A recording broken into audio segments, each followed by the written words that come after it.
हर साल मई जून के महीने में बस्ती नामक गांव में भयानक गर्मी पड़ा करती थी। बारिश ना होने के कारण वहां का जल स्तर काफी कम हो जाता था, इसलिए पंपों में पानी नहीं रहता था। अम्मा, नल का पानी फिर से चला गया। बाल्टी में पानी होगा, उससे जाके नहा ले। अरे अम्मा, यहाँ तो बाल्टी भी खाली है। अरे अभी आधे घंटे पहले जब नल में पानी आ रहा था तो मैंने बाल्टी भर कर रखी थी। काजल मैडम जी उसी पानी से नहा ली होंगी और हमारा लड़का तो ऐसे ही गंदा रह गया। मैंने भी तो कल शाम में पानी भर कर रखा था और तुम्हारा लड़का तो उस पानी से नहा लिया। मैंने तो कुछ नहीं कहा और हमारी लड़की ने नहा लिया तो बहुत बड़ी आफत आ गई है। जैसे अपनी महारानी लड़की जी से कहो नल से खुद पानी निकाल कर रखा करे नहाने के लिए, वरना लगाऊंगी 2-4 थप्पड़, आ जाएगी अकल ठिकाने। अच्छा, मार के दिखाना, जैसे मेरे पास तो हाथ है नहीं। काजल अपनी नानी के साथ अपने मामा के घर में रहा करती थी। उसके माता और पिता की मृत्यु हो गई। काजल की उसकी मामी से बिल्कुल नहीं बनती थी। उसकी मामी हमेशा यही सोचती थी कि वो यहाँ से चली जाए। काजल के माता पिता के मृत्यु के बाद उसकी मामी उसे अपने घर में साथ नहीं रखना चाहती थी, मगर उसकी नानी उसको वहाँ रखना चाहती थी। रात को जब काजल के मामा घर लौटते हैं तब उर्मिला सारी बातें अपने पति को बताती है। आज तो आपकी भांजी मुझसे लड़ने को तैयार हो गई थी। मैंने उससे बस इतना ही कहा था कि कुएं से पानी आज तू निकाल ले, बस महारानी जी चिढ़ गई और लड़ने लगी। वो तो ये कहो राजू घर पे था, उसने कुएं से पानी निकाल कर मुझे दिया। माँ ने कुछ नहीं कहा। वो तो बस काजल की ही तरफदारी करती हैं, उन्हें मैं कहाँ अच्छी लगूंगी। वो तो कहिए कि राजू घर पे था, उसने मुझे इस तरह उर्मिला झूठ बोलकर अपने पति को गुस्सा दिला देती है। रामलाल गुस्से में अपनी माँ के कमरे में जाता है और अपनी माँ और भांजी के कपड़े सारे फेंक देता है बाहर। मामा, आप हमें घर से क्यों बाहर निकाल रहे हैं? तुम लोग यहाँ से बाहर निकलो और जहाँ जाना है वहाँ जाओ। काजल और उसकी नानी सरपंच जी के पास अपने बेटे रामलाल की शिकायत करने पहुंच जाती हैं, लेकिन वे वहां जाते ही देखती हैं कि सरपंच जी को उसकी बहू ने पहले से ही रिश्वत देके अपने पक्ष में करवा लिया है। रामलाल और उर्मिला और उनका बेटा उन्हें धक्के मारकर घर से बाहर निकाल देते हैं। नानी, अब हम कहाँ जाएंगे? काजल बेटा, मैं तेरी मौसी यानी कि अपनी छोटी बेटी के घर चलते हैं।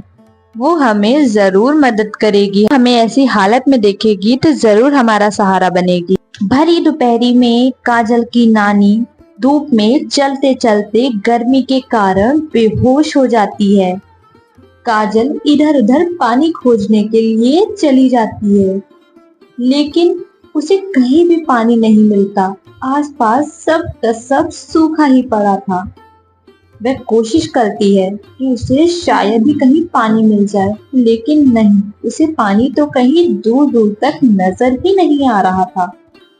लेकिन उसने हार नहीं मानी। वह और आगे बढ़ती चली गई जब तक उसे पानी का कोई स्रोत न दिखे। वह आगे गई तब उसने देखा, उसे एक कुआं दिखा। वह जल्दी से कुएं के पास पहुंच गई और जब कुएं में उसने झांक कर देखा तो उसमें तो पानी ही नहीं था, वह कुआं सूखा था। हार मानकर काजल अपनी नानी के पास आकर खड़ी हो गई। वह इंतजार में थी कि कोई राहगीर उसकी मदद करे।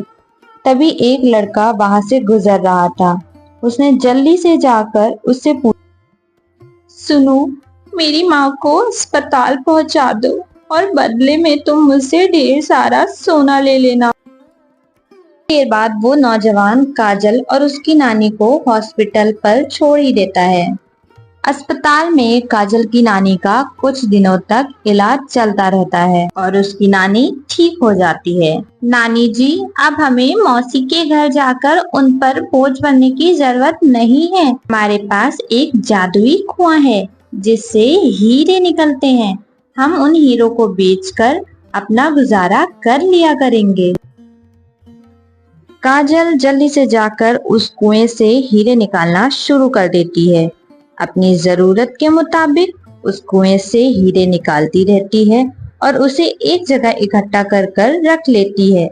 उसके बाद काजल शहर में जाती है बाजार और वहां जाकर हीरो को बेच देती है और उसी हिसाब से पैसे अपने साथ ले आती है।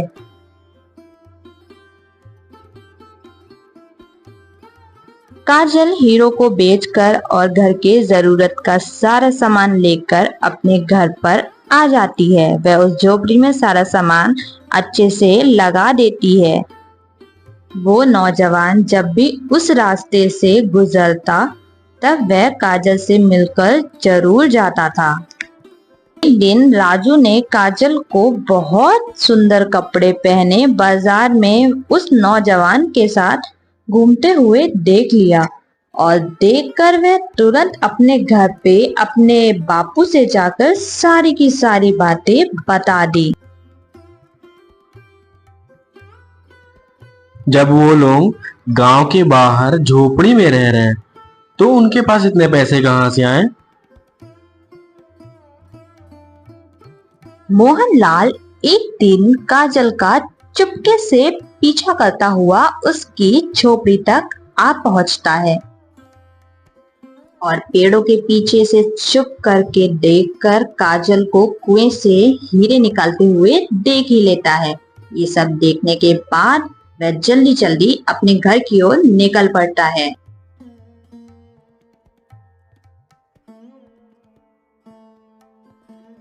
अरे, ये बैलगाड़ी से आप कहाँ जा रहे हैं? जरा मुझे तो बता दीजिए। इतनी रात में आखिर आपको जाना कहाँ है? काजल की झोपड़ी के पास एक कुआं है जिसमें से हीरे निकलते हैं। आज रात हम बैलगाड़ी तैयार करके वहां जाएंगे और वहां से उस कुएं का सारा हीरा ले आएंगे। रात में रामलाल और उसकी पत्नी और बेटा काजल की झोपड़ी के पास चले जाते हैं। जब वो तीनों वहां पहुंचते हैं तब उन दोनों को सोता हुआ पाकर जल्दी जल्दी कुएं में खुदाई करना शुरू कर देते हैं।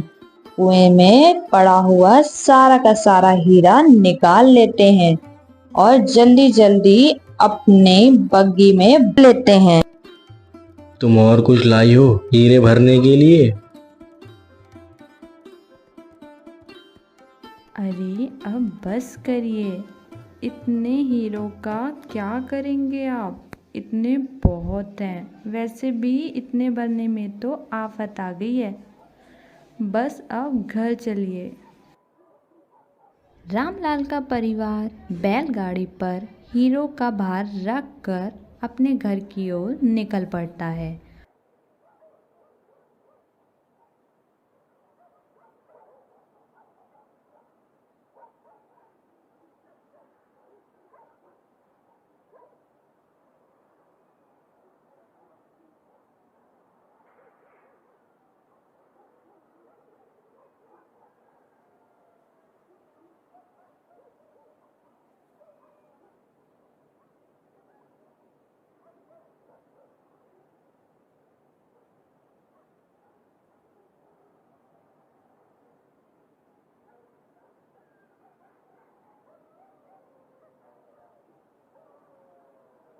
रात में डाकुओं की टोली उसी रास्ते से गुजर रही होती है। उन डाकुओं की नज़र मोहनलाल के परिवार के ऊपर पड़ती है और वह उनके परिवार को मारकर उनका चुराया हुआ सोना वो चुरा कर ले जाते हैं।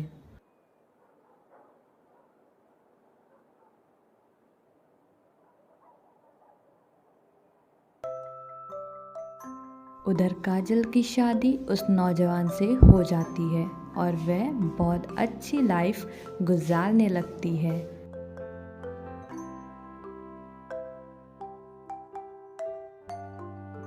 किसी ने सच ही कहा है, बुरे